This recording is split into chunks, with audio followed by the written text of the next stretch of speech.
Muy buenos días para todos nuestros amados hermanos. Los saludamos en el nombre de nuestro Señor Jesucristo, agradecido que una vez más podamos estar nuevamente alrededor de la presencia de nuestro Dios y alrededor de su palabra. Amados hermanos, reciban todos un abrazo muy fraternal en el nombre de nuestro Señor Jesucristo. Y amados hermanos, como lo empezamos hace 2 reuniones, vamos a darle entonces continuidad a esta nueva serie que iniciamos llamada Un comentario a la epístola de Judas. Como lo dijimos en la primera reunión, algunos comentaristas han dicho quizás que es la epístola olvidada del Nuevo Testamento.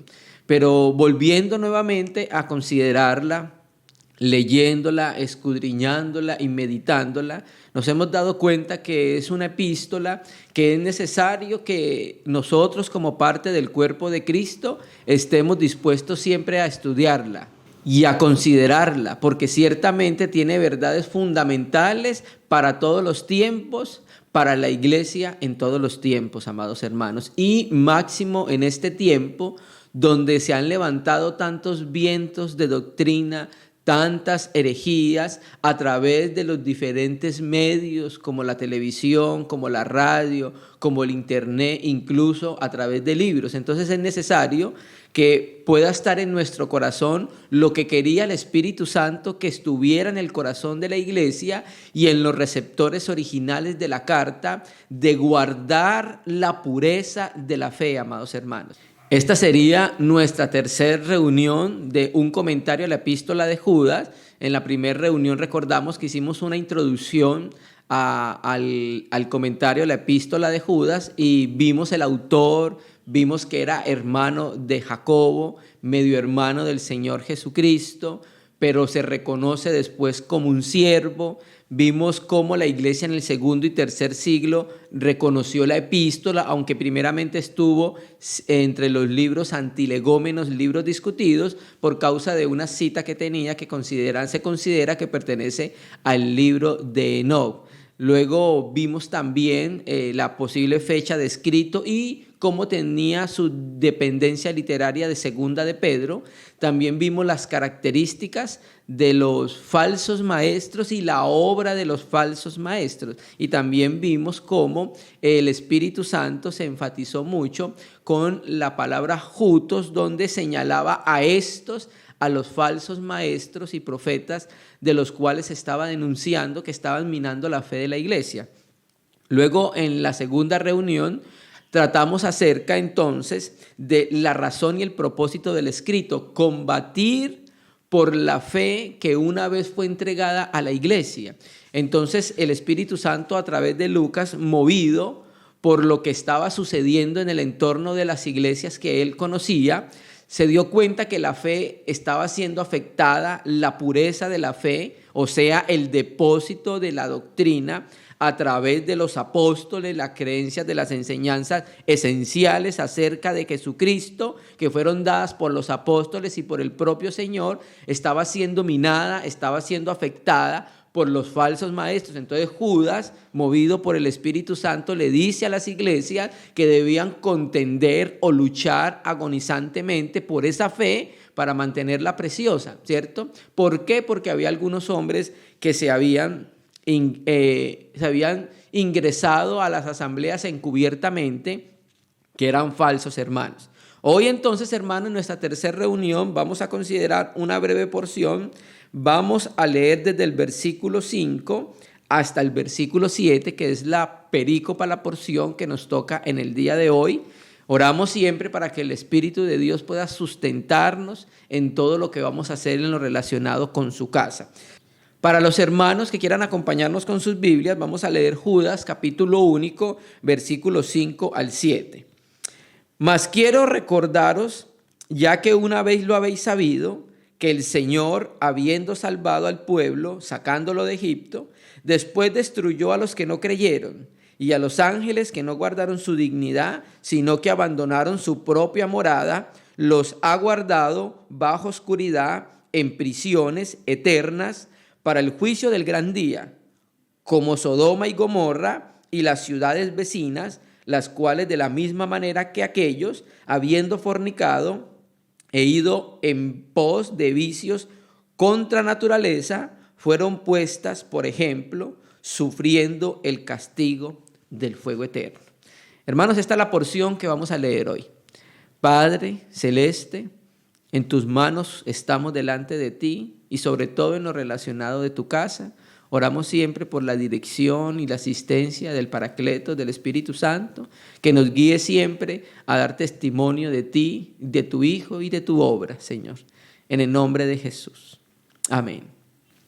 Entonces, hermanos, ahora Judas pasa a lo siguiente. Ahora Judas va a hablar de la sentencia que está registrada en las Escrituras para los falsos profetas y para todos aquellos que quieren actuar como ellos. Ahora, Judas lo que va a hacer es que va a sacar 3 ejemplos tomados del Antiguo Pacto, donde Dios mostró cómo juzgó a la nación incrédula de Israel, cómo juzgó a los ángeles que pecaron y cómo juzgó a las ciudades de las Pentápolis, amados hermanos. Entonces, hermanos, es muy importante que consideremos estos versículos porque son aplicables a todos los tiempos, hermanos. Y es necesario que los estemos predicando para decir a todas aquellas personas que quieren distorsionar el testimonio de la iglesia, que tienen características de falsos maestros, que la condenación está determinada para todos aquellos que no creen en el Señor Jesucristo y para todos aquellos que buscan distorsionar el testimonio verdadero del Evangelio. Entonces Judas empieza diciendo en el versículo 5, mas quiero recordaros. Entonces, hermanos, vemos que este mismo actuar estaba en el corazón de los apóstoles. Por ejemplo, si leemos la epístola a los Filipenses, capítulo 3, verso 1, los hermanos que quieran seguirnos con sus Biblias, Filipenses 3, verso 1 dice: por lo demás, hermanos, gozaos en el Señor, a mí no me es molesto el escribiros las mismas cosas y para vosotros es seguro. Entonces, hermano, Judas quería recordarle algo a los hermanos. El apóstol Pablo no le era molesto volver a recordarle y escribirle las mismas cosas. Pero ¿por qué estaba esto en el corazón de Judas y en el corazón de los apóstoles? Porque recuerde que uno de los aspectos del Paracletos, del Espíritu Santo, era precisamente eso: recordar lo que Dios nos había dicho a través de las Sagradas Escrituras.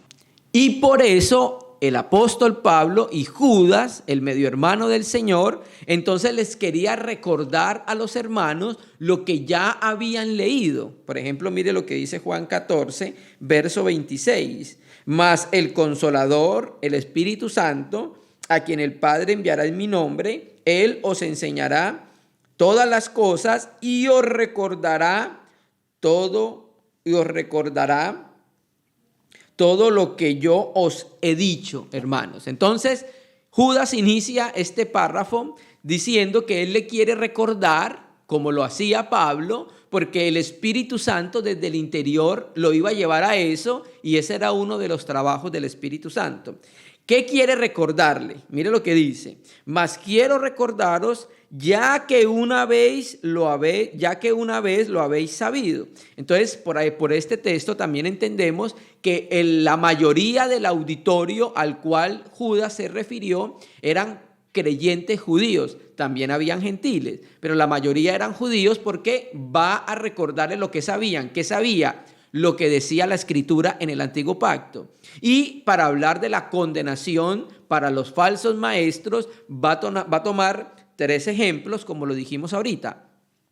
Israel incrédulo en el desierto, los ángeles que pecaron y las ciudades de las Pentápolis, que ahorita vamos a hablar de ello. Entonces dice: mas quiero recordaros, ya que una vez lo habéis sabido.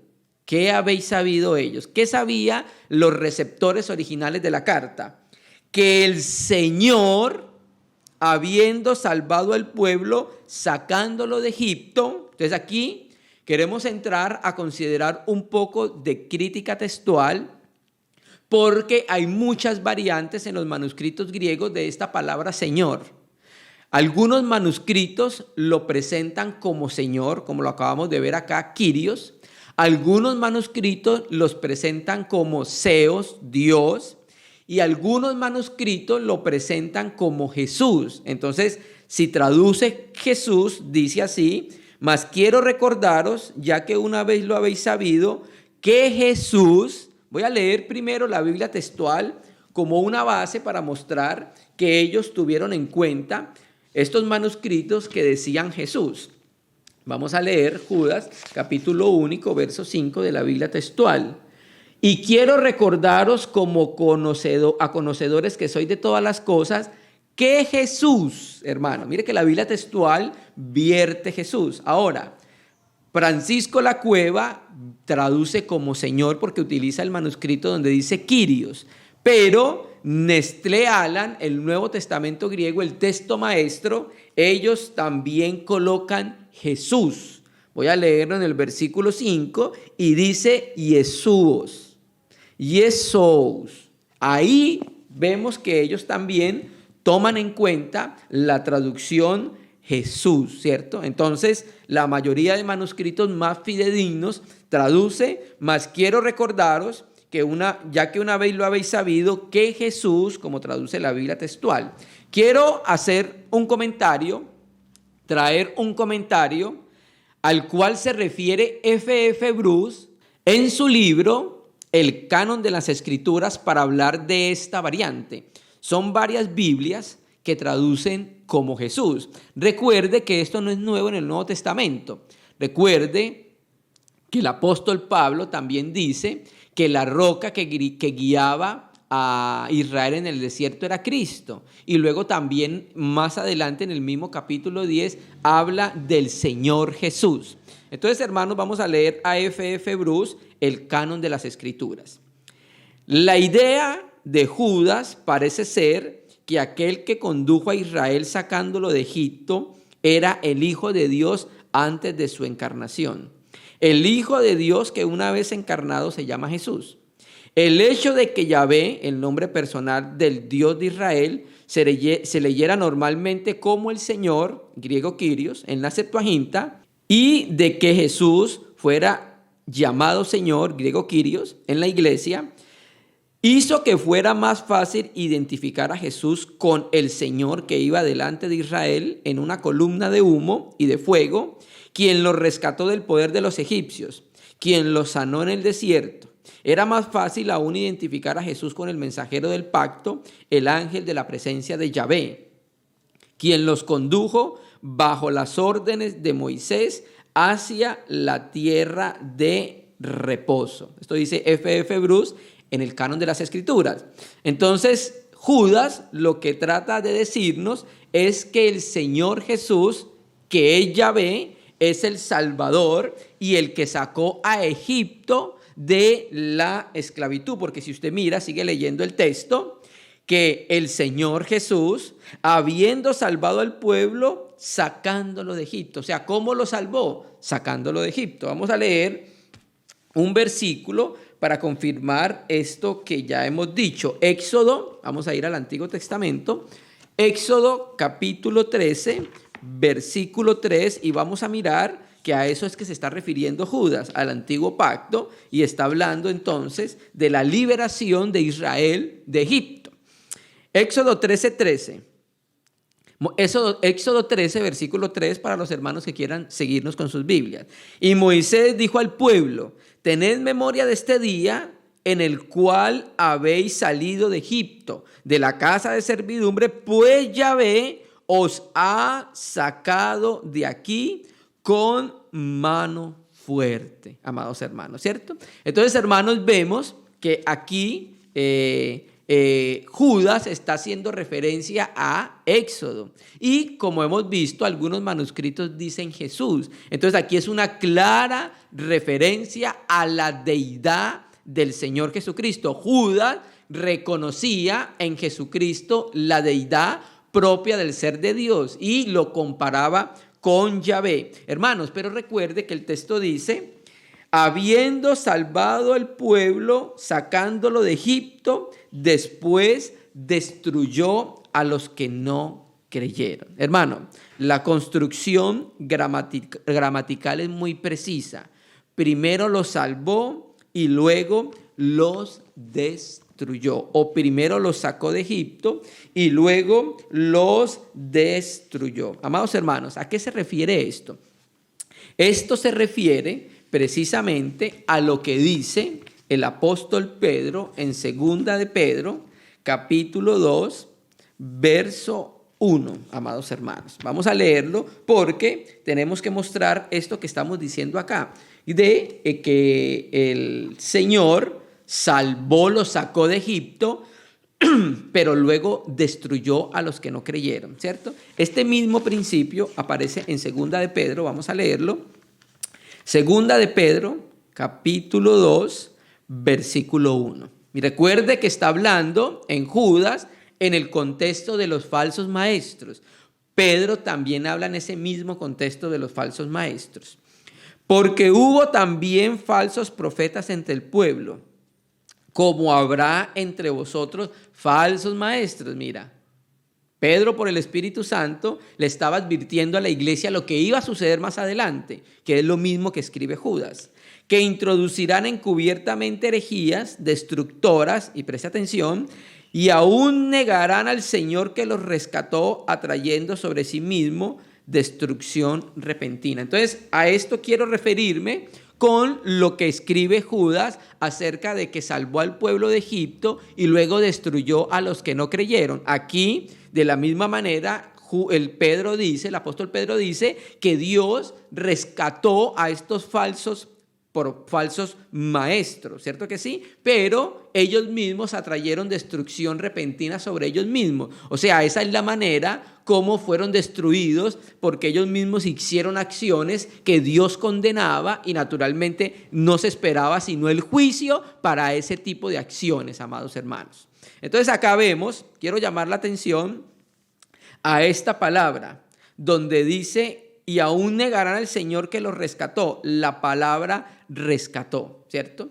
Aquí debe traducirse más exactamente, no rescató, sino comprar. Mire cómo traduce la Biblia textual en ese versículo. Vamos a leerlo, segunda de Pedro 2, versículo 1, o adquirió, negando aún al soberano que los adquirió, ¿cierto? Entonces, hermanos, ¿por qué hacemos esta aclaración? Porque aquí hay que hacer dos diferencias entre comprar y rescatar. Comprar significa pagar el precio por salvar, y rescatar aplica a aquellos que aceptan el precio, o sea, aquellos que creen. Aquí la palabra griega es raíz de agorazo, agorazanta, es la palabra griega. Esta palabra agorazo significa precisamente comprar, amados hermanos. Entonces, hermanos, vemos que Cristo pagó el precio por la humanidad, porque la Escritura dice que Cristo murió por los pecadores. Pero no todos los pecadores aceptan ese rescate.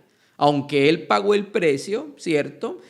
No todos aceptan ese rescate. Entonces, hermano, Dios salvó a Israel, pero destruyó después a los que nos creyeron. Los salvó del desierto, amados hermanos. Entonces, aquí empieza Judas con el primer ejemplo de juicio que le espera para los falsos maestros si continúan en ese camino, si continúan tratando de desviar la iglesia, si continúan tratando de distorsionar la fe, de minar la fe y tratar de desviar el corazón de la iglesia. Amén, hermanos. Ese es el primer ejemplo que Judas coloca como referencia para hablar de la condenación y el castigo que le espera a los falsos maestros y a aquellos que quieren seguir su camino. Ahora vamos al segundo ejemplo que va a traer Judas, un ejemplo que ha traído mucha polémica en el mundo cristiano, porque hay dos escuelas de pensamiento en relación a quiénes son estos ángeles de los cuales va a hablar Judas. Entonces ahora el segundo ejemplo son los ángeles que pecaron. Volvamos a Judas, capítulo único, versículo 6. Ya habló entonces de los israelitas incrédulos que fueron destruidos en el desierto como juicio por murmurar, por levantarse en contra de Dios. 6. Y a los ángeles que no guardaron su dignidad, sino que abandonaron su propia morada, los ha guardado bajo oscuridad en prisiones eternas para el juicio del gran día. Hay dos escuelas de pensamientos en cuanto a entender quiénes son estos ángeles. Amados hermanos, una escuela de pensamiento es aquella que se refiere a los ángeles que pecaron con un pecado específico en Génesis 6. Pero otra escuela de pensamiento dice que los ángeles de Génesis 6 no pecaron con un pecado de fornicación, sino que pecaron, que no eran los hijos, no eran ángeles, los hijos de Dios, sino que eran los hijos de Set. Hoy en el día de hoy, hermanos, vamos a dar nuestra posición en cuanto a cómo podemos entender estos ángeles, porque creemos hoy que Judas está haciendo referencia a lo que sucedió en Génesis 6. ¿Por qué creemos que es así? Primero, porque es la interpretación más congruente con los padres de la iglesia. 1. En el tiempo que Judas escribe, era enseñado y creído por el pueblo judío que Génesis 6 menciona un pecado cometido por algunos ángeles, no todos, ¿cierto? Habiendo abandonado la dignidad en lugar de morada de ellos designado por Dios, y se habían materializado y descendieron atraídas por las hijas de los hombres, engendrándoles hijos. Un testigo que nos muestra que ese era el entendimiento de los judíos en ese tiempo era Josefo. Él, en su libro de Antigüedades de los Judíos, en el 13, verso 1, dice: en efecto, muchos ángeles de Dios copularon con sus mujeres y engendraron hijos soberbios, desdeñosos de todo lo bello, por confiar en su capacidad, ¿cierto? También otro segundo aspecto, porque creemos que esto hace referencia a los hijos de Dios en Génesis 6, es porque el término hijos de Dios, literalmente, esa palabra hijos de Dios, Beni Elohim o Ben Elohim, en el antiguo pacto se refiere a ángeles, en Job 1.6, Job 2.1 y Job 38.7. Otro tercer punto, porque creemos que se refiere a los ángeles de Génesis 6. La iglesia primitiva entendió Judas 6 como referencia a Génesis 6. Algunos patrísticos que lo entendieron así fueron Justino, Atenágoras, Cipriano, Eusebio. Solo a partir del IV siglo se entendió como los hijos de Dios de Génesis 6, refiriéndose a Set a través de Julio Africano. Y las referencias dadas en Génesis 2, pues Génesis 6 favorecen este tipo de interpretación. También algunos eruditos en nuestros tiempos, como el hermano Francisco La Cueva lo entiende de esa manera, Samuel Pérez Millo lo entiende de esa manera, el hermano Gino Yafrancesco y el hermano Washmani Nituchem también lo entiende de esa manera. Entonces esa es nuestra posición para entender este versículo 6 de la epístola de Judas. Entonces ahora que ya colocamos nuestra posición, vamos entonces a leer el versículo 6. Además, hermanos, la mezcla de hombres, hijos de Set, según los que creen la posición que en Génesis 6 son los hijos de Dios, son los hijos de Set, con las hijas de los hombres, no importa que se junte la mujer más mala del mundo con el hombre más malo y perverso del mundo, eso no va a producir gigantes. Entonces, hermano, creemos que la posición más correcta es referencia a los ángeles en Génesis 6.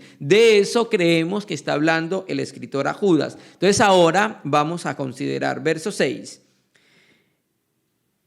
Y a los ángeles que no guardaron su dignidad. O sea, mira lo que está diciendo acá. Empieza con la narrativa Judas diciendo que unos ángeles no guardaron su dignidad. Esa palabra dignidad significa preeminencia, como lo traduce Francisco La Cueva. Quiere decir que no guardaron su posición elevada. Eso es lo que trata de decir ahí. No guardaron su estatus estatus, amados hermanos, ¿cierto?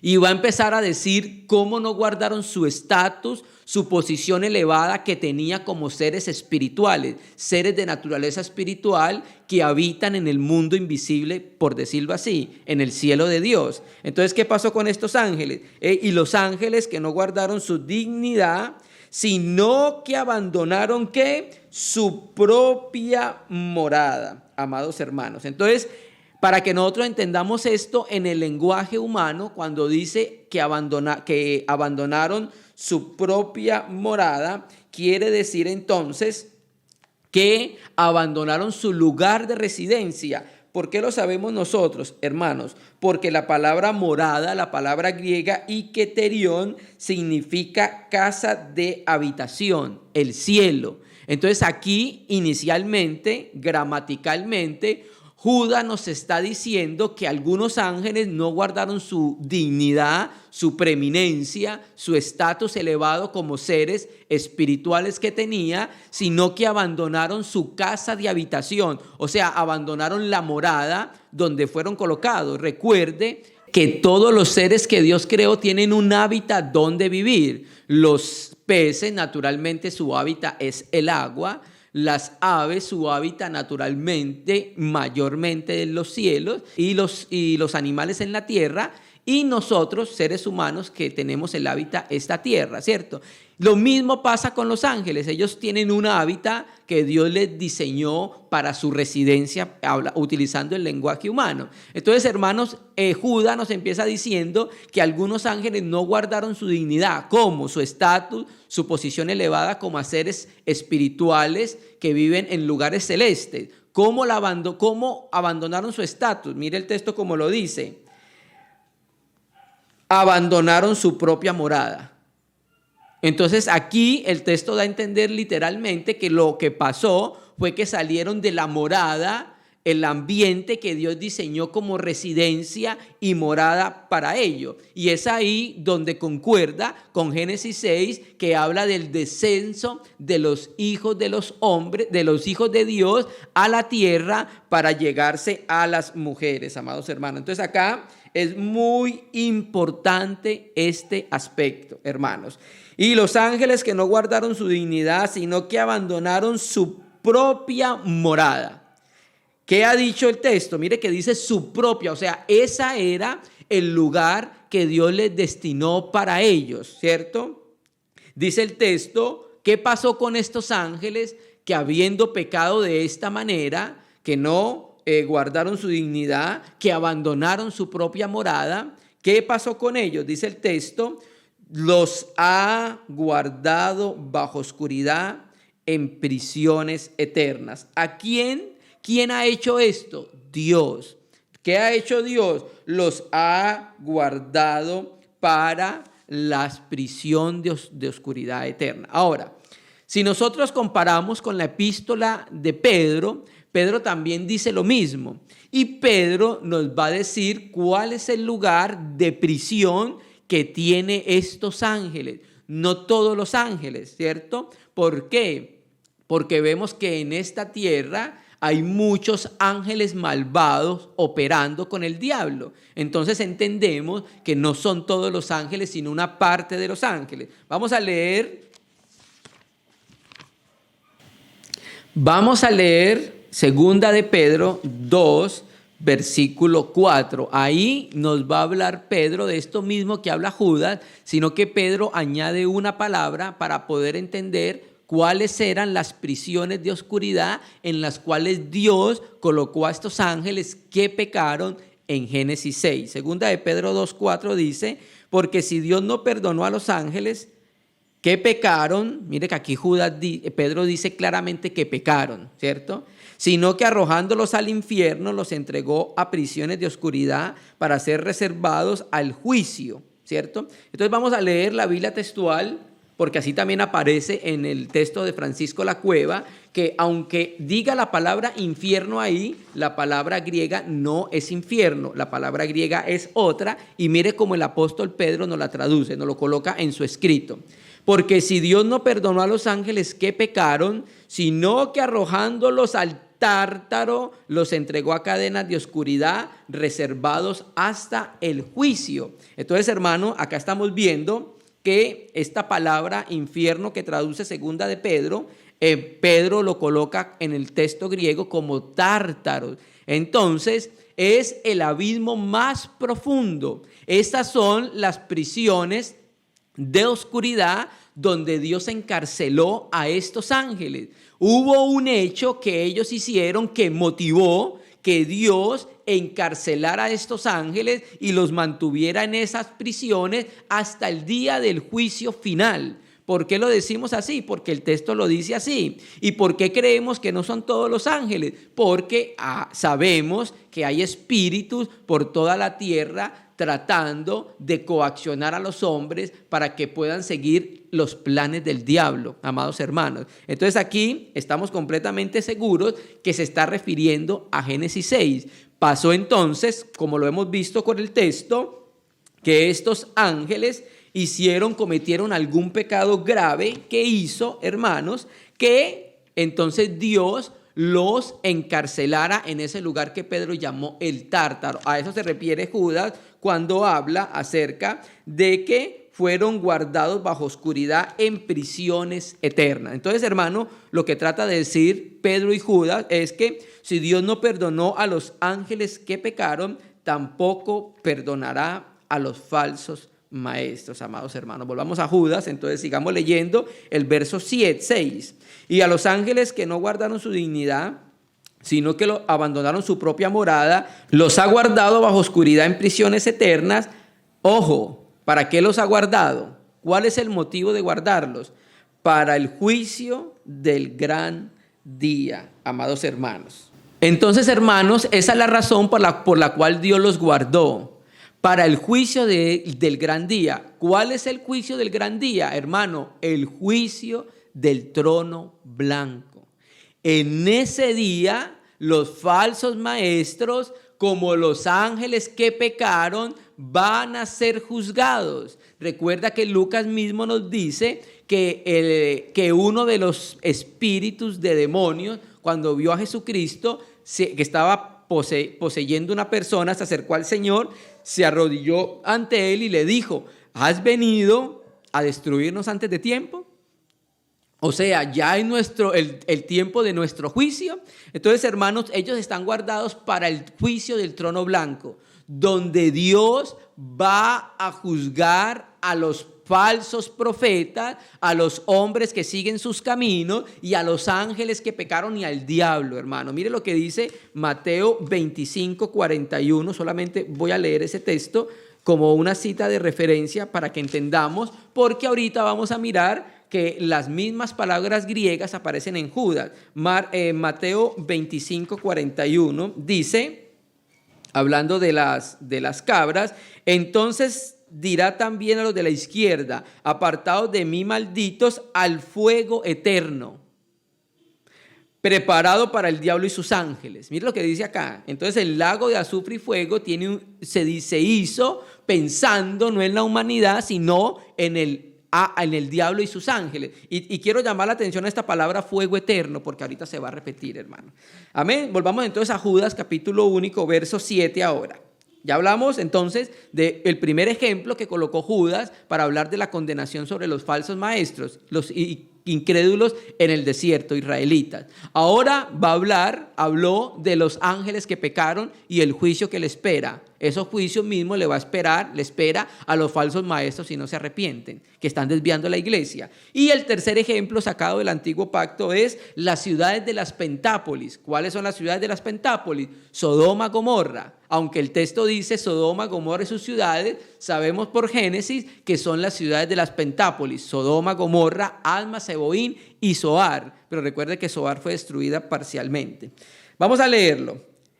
Como Sodoma y Gomorra y las ciudades vecinas, las cuales de la misma manera que aquellos, habiendo fornicado e ido en pos de vicio contra naturaleza, fueron puestas, por ejemplo, sufriendo el castigo del fuego eterno. Entonces, amados hermanos, El tercer ejemplo son las ciudades de la Pentápolis. Quiero llamar primero la atención a la palabra como empieza el texto griego ahí, ¿cierto que sí? Entonces, aquí dice tal como, ¿cierto? Aquí vemos que Judas pasa por alto el diluvio. Habla de Génesis 6, pero pasa por alto el diluvio y se va inmediatamente al tiempo de Lot, hablando de las ciudades que pecaron en ese tiempo. Entonces aquí vemos que Josh es como o tal como ¿quién?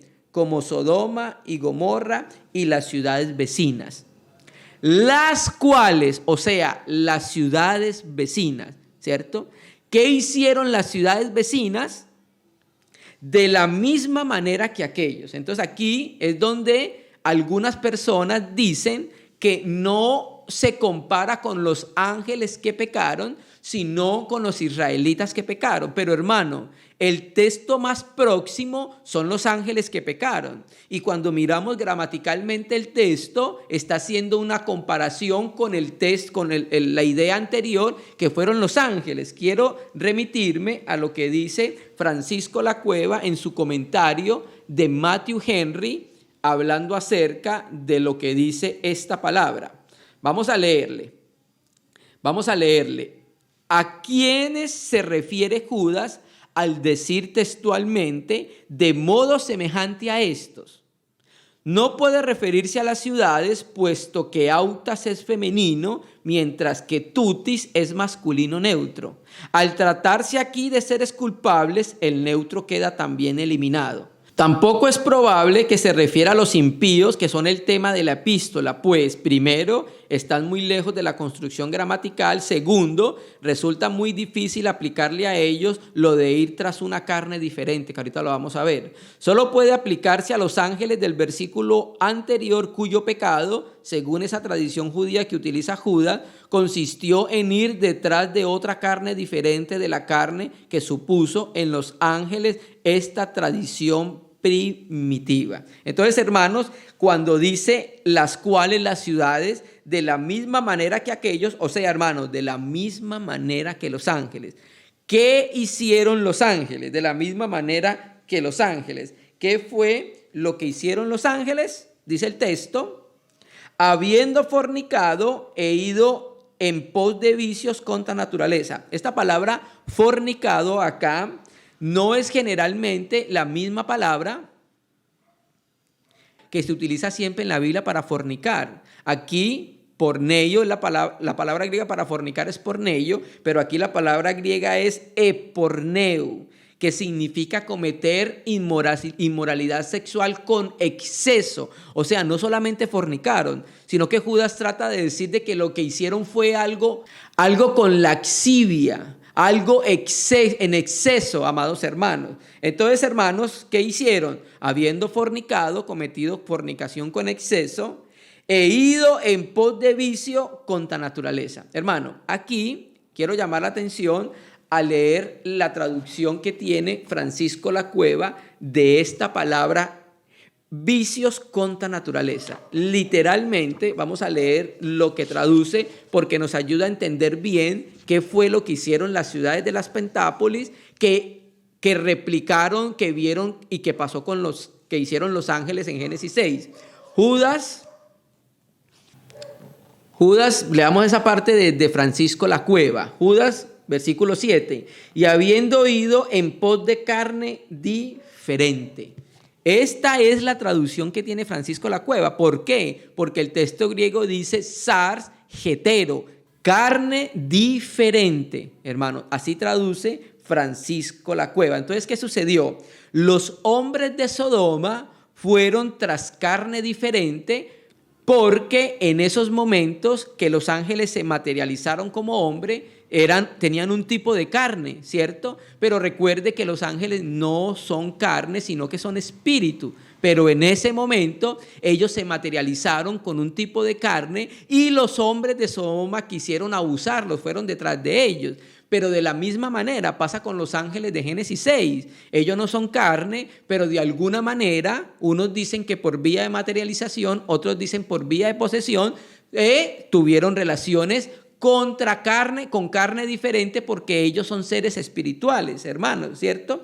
Entonces, amados, aquí vemos lo que está tratando de decir Judas, que de la misma manera que aquellos, que los hombres de Sodoma, que los ángeles, los hombres de Sodoma y Gomorra fueron tras carne diferente, amados hermanos, ¿cierto? Entonces vemos que los hombres de Sodoma fueron tras la carne de los ángeles, por decirlo así, porque los ángeles son espíritus, y los ángeles de Génesis 6 fueron tras la carne de las mujeres humanas, porque ellos son espíritu. Entonces a esto se refiere ir en pos de carne diferente, sarjeteros, amados hermanos, y diferentes, que ese jeteros es de diferente naturaleza, ¿cierto? Entonces, amados, aquí estamos viendo esto que sucedió en Génesis 6 y lo que sucedió en Génesis con las ciudades de las Pentápolis. Entonces, ¿qué hizo Dios con las ciudades de las Pentápolis? Lo mismo que hizo con los ángeles que pecaron, los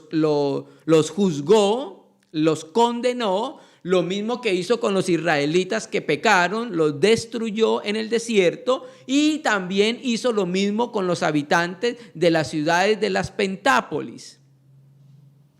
¿Qué hizo el Señor? Dice el texto: fueron puestos como ejemplos sufriendo el castigo eterno. Entonces las ciudades de la Pentápolis fueron puestos como ejemplo del castigo de Dios. Acá, cuando dice fuego eterno, son las dos mismas palabras griegas que leímos en Mateo 25:41, que dice que el diablo, maldito sea el fuego eterno preparado para el diablo y sus ángeles. Esa palabra fuego eterno acá aparece como piros e ionios. Esa palabra piros es la que, de donde viene la palabra fuego. Entonces es fuego eterno, amados hermanos, ¿cierto? Entonces este es el tercer ejemplo que Judas coloca para los que han de vivir impíamente, amados hermanos. Entonces, hermanos, Judas, con estos tres ejemplos, nos muestra cómo va a ser el castigo divino para los falsos maestros y para los que siguen sus conductas, sus enseñanzas, hermanos. Mire cómo Judas trajo como ejemplo a Israel en el desierto y cómo Dios castigó e hizo juicio contra esa generación. Mire cómo Dios coloca como ejemplo a los ángeles que pecaron, porque así lo dice Pedro, y cómo los reservó en el Tártaro para juzgarlos en el último día. Mire cómo Dios juzgó a las ciudades de las Pentápolis por las perversiones sexuales que tenían. Entonces, hermano, estos tres ejemplos son muy dicientes de ejemplos de castigo para todos aquellos falsos maestros que siguen la dirección del diablo y que son uno con el diablo para poder minar la fe de la iglesia, para que quieren destruir la fe de la iglesia, que quieren pervertir el evangelio. Entonces, hermanos, por eso creemos que es muy importante que consideremos esta epístola, hermanos. Amén. Entonces, hermanos, vamos a detenernos por ahora en el versículo 7, Dios mediante. En la próxima reunión veremos entonces del versículo 8 al versículo 11, amados hermanos. Entonces, hermanos, queremos ser uno con los hermanos que también han predicado esta epístola, han levantado su voz en contra de todo aquello que se opone a la sana doctrina, todo aquello que se pone a la edificación pura, limpia y verdadera de la casa de Dios. Que el Señor Jesucristo sea honrado en alto y su palabra para instruirnos, para fortalecernos en esta lucha que tenemos, amados hermanos. Vamos a orar al Señor y vamos a agradecerle este tiempo. Padre, gracias te damos por acercarnos a ti, a tu palabra, por podernos mostrar, Señor, que tú eres un Dios que perdona, pero también eres un Dios que juzga, que eres un Dios de amor, pero que no tendrás por inocente al culpable. Así que oramos, Señor, para que tu palabra pueda dar luz a todas aquellas personas que estén actuando impíamente en contra de tu casa. Y oramos para que dé luz a la iglesia, para que nos ayudes a presentar defensa de la fe a través de tu palabra y de tu espíritu. Queremos ser cristianos de 100%, Señor. Oramos para que santifiques tu palabra, en el nombre de Jesús. Amén, amados hermanos. Reciban un abrazo fraternal en nuestro Señor Jesucristo. Bendiciones.